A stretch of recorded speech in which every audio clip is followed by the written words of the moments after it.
First, I want to apologize. I haven't been able to participate, and then I want to apologize for a second reason, which is sort of related, which is that I'm somewhat under the weather and my voice, I'm losing my voice. So hopefully I will be able to make it through this. But if not, I'll probably ask Jen Burt to jump in and take over for me. Okay, so thanks for the invitation. I am indeed going to be talking about the Extreme Precision Radial Velocity Working Group. This is on behalf of NASA's Exoplanet Exploration Program. And also I want to give a shout out to the working group members themselves, many of whom are on the line or have given talks this week.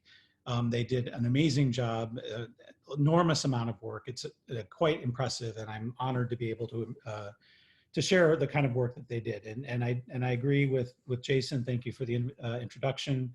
This is kind of a natural extension to what I think many of us have been thinking about, working on, building instruments for, doing analysis for, et cetera, for quite a long time now, at least a decade. And this is now a new, exciting, I think, path forward to, sort of collectively work on this kind of problem as a community rather than individual members.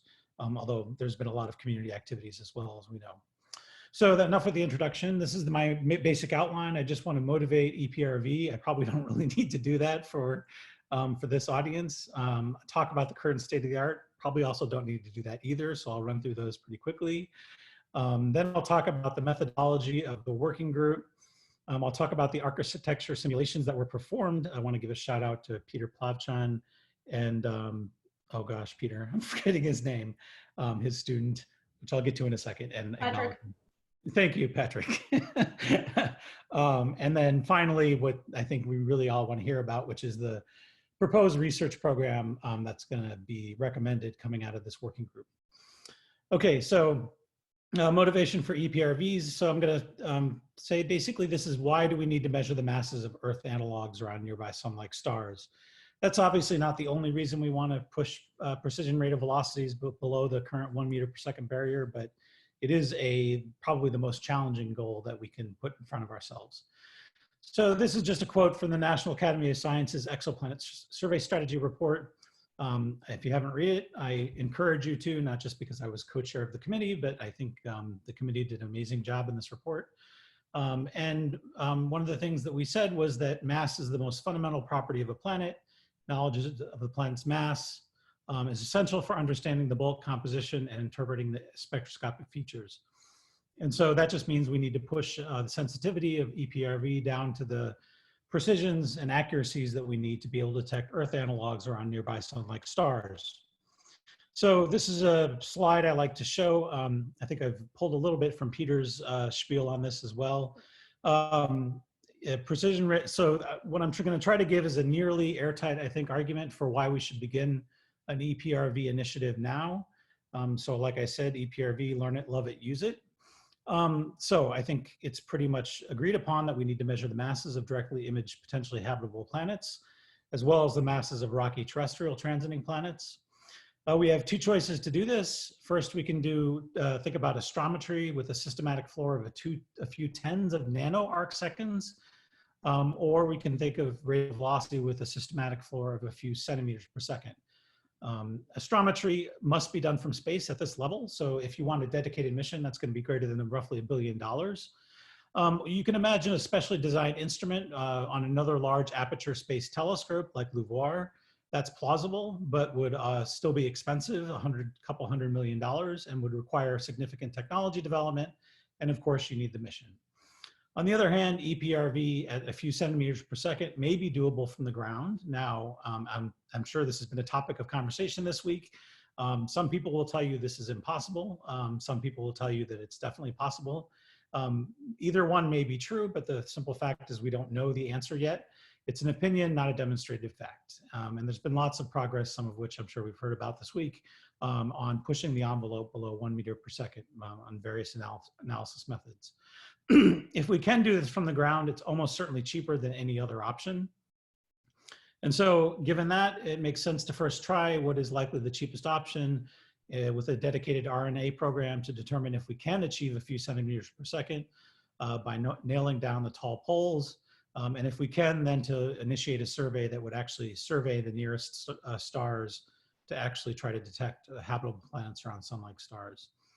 And if you can do that, then you can maybe improve the efficiency of direct imaging missions as well as increase the yield. So briefly, a note on the value of precursor observations. These are not strictly required for direct imaging missions, but they would certainly help. And I want to acknowledge work from Peter on this, has kind of clarified my thinking on it. Precursor observations generally help if the time to detect a planet is much greater than the time to characterize it. So in this case, if you have low completeness per visit, small dark hole, large inner working angle, or small A to Earth. And if your yield is resource limited, resources being either, for example, fuel and therefore slews for a star shade, or long integration times for characterization. Then in that case, precursor observations can dramatically improve the efficiency of direct imaging missions, allowing time for other science or at least mitigating risk. And in certain circumstances can also improve the yield. Okay, so just as an example, this is a plot from Rhonda Morgan using the ExoSIMS tool. Both curves show the cumulative number of Earth characterization candidates characterized using a Habix 4-meter hybrid, just as an example. As a function of the mission duration in days, the blue one is with perfect precursor knowledge, and the red one is with no precursor knowledge. And what you can see is that you reach 50% yield in roughly, in more than 3 times the amount of time if you have no precursor knowledge. So that means that your mission is more efficient. That means your high impact science occurs earlier in the mission. You get more immediate science that excites the public and the science community, and it mitigates risks of early mission failure. And what you do with that extra time is you can either look for other planets and characterize those and do comparative exoplanetology, or you can do non-exoplanet science. So precursor EPRV, while not required, does make missions more nimble and powerful and helps with targeting and scheduling. Okay, so this is something we all know well, so I won't belabor it too much. I think as documented very well in many papers, but in particular with the Fisher et al. Review and the Damusk Data Challenge in 2016, the community, at least I came to the very clear conclusion that we were stuck at 1 meter per second and had been for a while. So the conclusion, I'm not going to read it, is right here from I think this is from Fisher's summary. So in other words, we have to do something fundamentally different, and we have been in the past few years to get below this 1 meter per second. And really what we need is it's roughly 10 centimeters per second statistical precision. And that's because the signal of an Earth analog, as we know, is about 9 centimeters per second. And we also need an accuracy that is roughly an order of magnitude below that, because we're not going to get single measurements that are of 1 centimeter per second. So this led to the finding in the National Academy of Sciences report. I won't list them here, but the final recommendation was that both NASA and NSF establish a strategic initiative in extremely precise radial velocities to develop the methods and facilities for measuring the masses of temperate terrestrial planets orbiting sun-like stars. And you might ask, why NASA and NSF? Well, NASA is very good at these sort of mission level initiatives.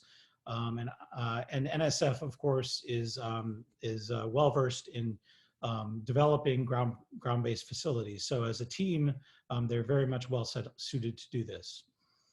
Again, just to argue why we need an accuracy of a few centimeters per second, this is a simulation by Patrick Newman and Peter Plavchan, showing a bunch of measurements of an Earth analog. You can see the individual measurement precision is much greater than the 10 centimeters per second of the signal that we need.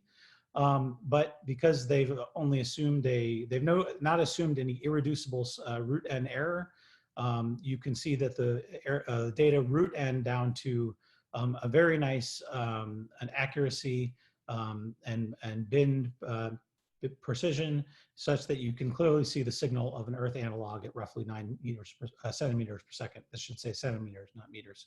Or sorry, that is meters.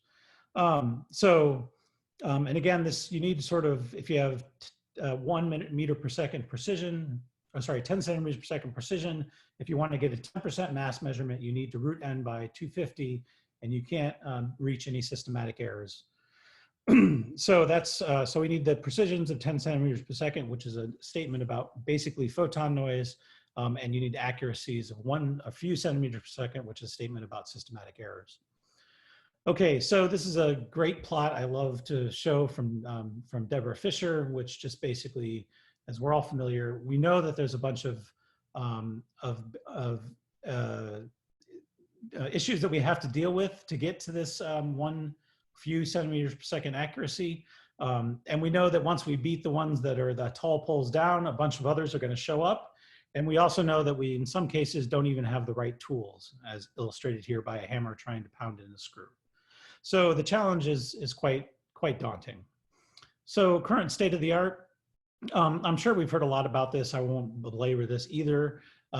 Many new instruments are coming online that have been designed to push this barrier of the systematic error due to the instrumental precision well below a meter per second. This is an incomplete list. I apologize if I've left your favorite instrument and telescope out, but it's an incomplete list of telescopes and instruments that are designed or will be designed to actually get instrumental floors considerably less than a meter per second. And I did solicit additional information, and I got some results from Jacob Bean about Maroon X that are very promising. And if you haven't already, look at the poster by David Casper on that. And again, I apologize if I've left your particular project out. Okay, so this is also, I'm sure, been a topic of conversation. When we talk about the other source of systematic errors, we can't forget about stellar variability, which is perhaps the most nefarious. The thing that's important to recognize, and I don't remember who exactly made this plot, maybe John Callis, we see that we know that there's many sources of stellar activity that can lead to RV jitter, as we call it collectively. They operate, and the important thing to recognize is they operate at different amplitudes and on different time scales. But many of them operate at roughly a meter per second, and they have time scales everywhere from a few minutes to a few hours or a day to a few months, in case of the rotation period, for example, in spots, even to magnetic activity cycles that can last years or decades. So that's a challenge. So when we talk about reducing the systematic error due to stellar activity, we really have to talk about both the amplitude and the time scale over which those operate. Okay, so this is the methodology that the working group adopted. First, we established terms of references, memberships, solicited people to be working group members, and also at-large members. We established some ground rules, and everything was open and accessible via Google Drive folder. So we formed an EPRV working group of roughly 36 members, and then we divided them up into 8 subgroups. We had weekly or biweekly telecons, and each formulated research recommendations. We had 3 face-to-face multi-day workshops in St. Louis, New York, and Washington. And for those of you that don't know Gary Blackwood, you wouldn't be surprised. He's the co-chair of this working group along with me. We use the Kepner-Trigo methodology to develop a plausible straw person architecture or architectures that would, assuming we can mitigate sources of systematic error, allow us to survey and detect the Earth analogs around nearby sun-like stars. So that involved us formulating a decision statement, success criteria, coming up with candidate architectures, which we would use the Kepner-Trigo matrix to decide which ones were past the musts and the wants, and then did detailed straight studies. And again, as I said, the idea is to show that there's an existence proof that if you can mitigate, big if, mitigate these sources of systematic error, that you can achieve the precisions and accuracies you need to detect Earth analogs. And we reached full consensus. That's not necessarily unanimous, but it is a consensus on all of the above. We had a red team review, and then we briefed the ExoTech, and then finally we briefed NASA and NSF on March 23rd, I believe. Okay, so these were the groups. I won't go through all of them. They're what you imagine, things, everything from variability to tellurics, instrumentation, pipelines, survey strategy, mission drivers, etc. And again, I want to give a huge shout out to the members of the working group and especially the leads for the enormous amount of work they did to allow us to actually achieve these goals. I've lost my cursor. Okay, So this was our decision statement, which was to recommend the best ground-based program architecture and accompanying RNA or R&D focus areas to achieve the goal of measuring masses of Earth analogs around nearby sun-like stars. Okay, so in terms of Kepner-Trigo terminology, this is just a formalism if you're not familiar with it to make rational decisions. We came up with 6 musts. One was that we had to determine by 2025 the feasibility of detecting Earth-mass planets around nearby sun-like stars. In other words, can we mitigate these sources of systematic error, and if so, how? And if that's true, and we can demonstrate this feasibility on actual stars, not necessarily the whole sample, then we would conduct, if we pass those 2 gates, then we would conduct precursor surveys to characterize the stellar variability, demonstrate feasibility on a subsample of roughly 100 stars, which are on the green list. I'll talk about that in a second. And then demonstrate by 2025 an on-sky precision of 30 centimeters per second and capture knowledge from current and near-term instruments like NUID, Express, Espresso, Maroon X, et cetera. And so we came up with a straw person observing architectures that we thought might meet these musts. And then those that passed the must that we discriminated against them with using 4 wants, which is to survey stars beyond the green list, which are what we call the yellow list, follow-up transit discoveries. We wanted to have the greatest probability of success and the least estimated cost. Okay, so here are the proposed architectures we came up with. The green list is pulled from the combined LUVOIR-HABEX Starshade Rendezvous target list. The green stars are sun-like stars that are rotating at less than 5 kilometers per second that are at least on 2 of these lists. And the yellow stars rotate slightly faster and could plausibly be on only 1 mission study list. And here's the green list in the big circles, color-coded by effective temperature and then as a function of declination and right ascension. And the point is the obvious one, these are the nearby stars that are all over the sky. So we need longitudinal and latitudinal coverage if we really want to monitor these at high cadence and monitor all of them. Okay, so these are the architectures we came up with, illustrated as cartoons with the aperture size and the number of apertures. We considered a broad range of architectures from a fleet of 1-meter telescopes to large, extremely large telescopes and hybrid architectures as well. I'm just going to focus on one architecture, architecture 1. This is a series of 6 2.4-meter telescopes. They would be located, again, latitudinally and longitudinally spaced. They would include next generation EPRV instruments. These are roughly the schematics of what we would hope to achieve. So these are sort of NUID-like or Espresso or Express-like, Maroon X, maybe slightly better instrumental noise floor. They would be on either existing or perhaps better special purpose built telescopes, but regardless, they would have 100% telescope allocation. This is extremely important to get the cadence, which really allows you to characterize the stellar variability and to get the root n that you need to get the accuracies of a few centimeters per second. And of course, we would imagine each of these would have a solar feed telescope, which would allow us to do sun as a star kind of analysis, data collection and analysis. So we, in particular, the group at George Mason, combined these various attributes and came up with a simulated dispatch scheduler. And from that drew observing logs with targets, dates, times, RV precisions, et cetera. If you want more details, I'll throw it over to Peter to provide more details on these simulations, which were quite involved. They assumed photon noise precision plus a instrumental systematic floor or systematic error added in quadrature, although that error could still be root n down by square root of n. And this just shows as a function of number of stars, the signal to noise of an Earth analog detection based on these simulations. You can see that we had a cutoff of roughly signal to noise of 10, which would give you roughly a 10% mass measurement.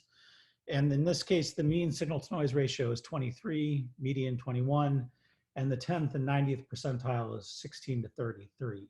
So you can see all of the stars are above this 10 meter per second threshold, and most of the stars are reasonably well above this 10 meter per second threshold.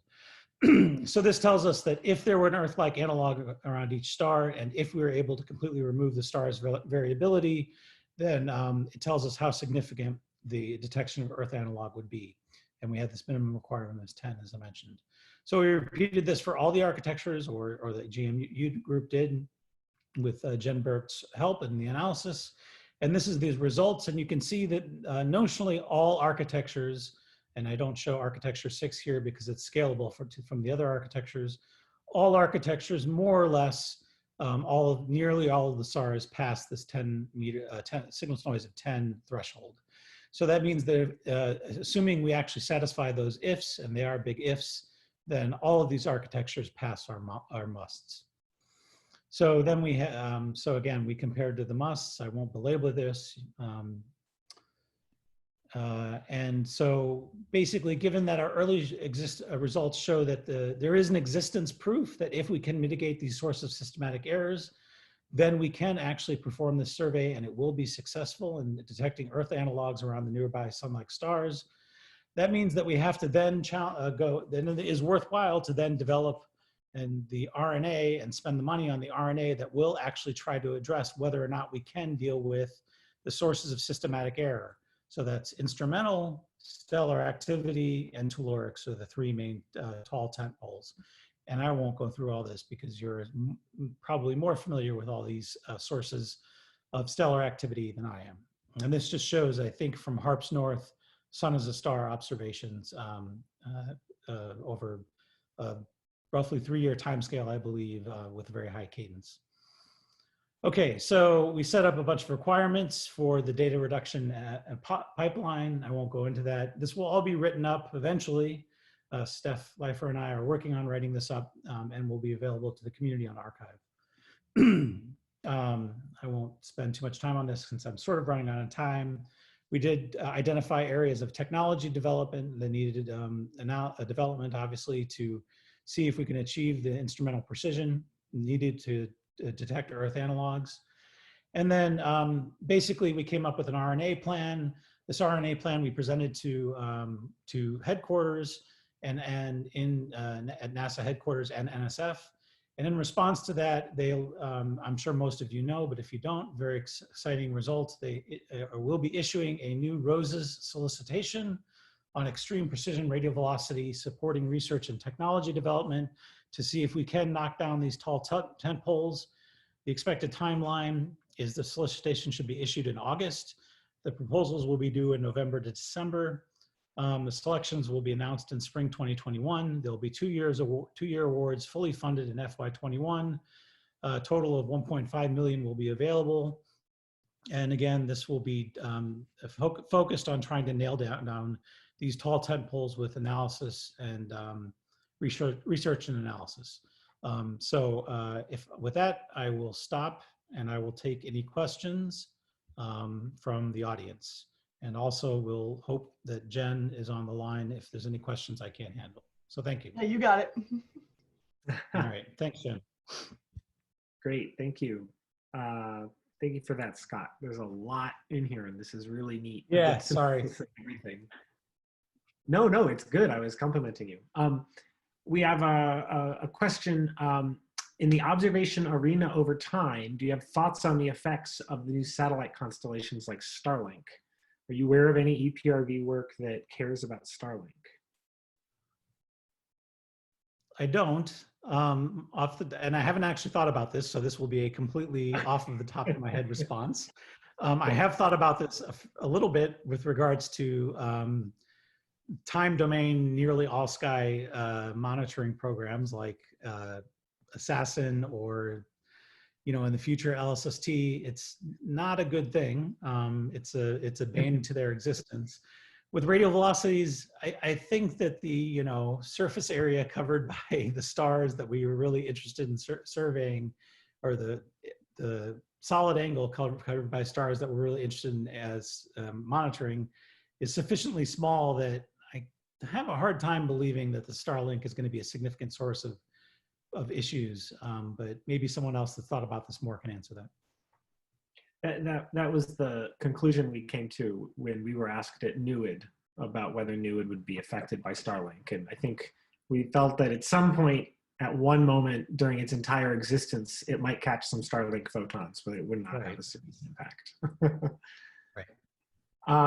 Someone would like to know about the shapes of the mirrors and how those change the overall telescopes.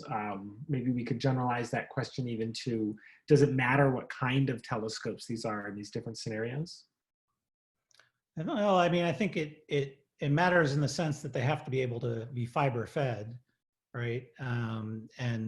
But the instruments are really the thing that matters. One question that we did get asked, and we didn't really have a very good answer to, but I think needs to be thought about more carefully, is do we want to use existing telescopes and retrofit them like NUID, or is it easier or cheaper to do to build telescopes from scratch, and in particular have them be sort of carbon copies of each other where applicable, to try to mitigate any sources of systematic error that from different telescope designs. And we didn't really come down hard on one side or the other. I think like I said, some analysis needs to be done. There's arguments pro and con for each. The red team, I think mostly as a majority agreed that probably telescopes that were ready built for this purpose, at least if they're less than sort of 3 meters, is probably the way to go. Just because there's a lot of headaches to retrofitting telescopes. And maybe if Chad is still on, he can talk about some of those headaches for NUID. I'm not actually at, or Jason, maybe you can as well. I'm not that, I know there were some, so. One quick thing to add to that is we did look at what the impact of the size of the diameter of the mirror would be in terms of the observability of the targets. Because if you have a bigger mirror, then you're going to collect more photons and have a better signal to noise. So you can observe at a higher signal to noise in a shorter amount of time. And I think the conclusion that we came to was that some sort of hybrid scenario of large telescopes that can get this quite efficiently and can get those sort of smaller signals, in addition to having a collection of small diameter telescopes that are maybe have less time demand from the community and can then get more time intense observations. Like some sort of hybrid between the two would be useful. Right. I mean, it's important to emphasize that in these target lists, there is obviously a range of apparent magnitudes that is relatively broad. And so, and there's the compounding effect that you have for some of the brightest stars, with the largest telescopes, you're going to have relatively shorter integration times. And so if you might worry about overheads, but you're also going to probably want to average over P modes. And so that's really kind of sets the minimum integration time, even if it's made up of individual sub integrations. So it's not as entirely straightforward problem to solve. But yeah, I think our general conclusion is really useful. Go ahead, Chad. I just 2 points. First, there was a question that came up yesterday, I think, in the chat. I don't remember which talk it was associated with, that was asking about sample size sensitivity compared to space missions and whatnot. And my answer at that point, and I think this is still correct, is that there's good overlap between what we can do sample-wise between EPRV and what the direct imaging space missions can do as well. They're all brightness limited. They're brightness limited in not such obvious ways, but it actually works out nicely so that there's not a huge disconnect between the two surveys. They're well matched. The other thing is, I agree with Scott, it is expensive to retrofit telescopes. And it takes a long time as well. Telescopes generally are unique systems, one-offs, or maybe a couple of copies worldwide of the same system. Many of them were built decades ago. The people who built them are no longer employed by that institution. Things work and have been working for a long time. And often you find that people don't really know the fine details of why such and such a thing works. And you spend a lot of time trying to reverse engineer exactly how this particular control system that has got software that was written in 1982 works. So that can be expensive, but new telescopes are also very expensive, particularly once you get above a few meters in diameter. And one of the biggest costs there, it's not obvious, I think, is the cost of the building. The dome and the structure, the support pier, all of that infrastructure can be like half the cost of the telescope. A 6-meter telescope, a new 6-meter class telescope installed on an easily accessible site is something like $70 to $90 million. So we're talking real money here. So there's big advantages of going small, but it, you know, time scale wise of spinning up telescopes, there may not be such a, they may be more on par to retrofit existing ones versus build new ones. That may be close. Okay,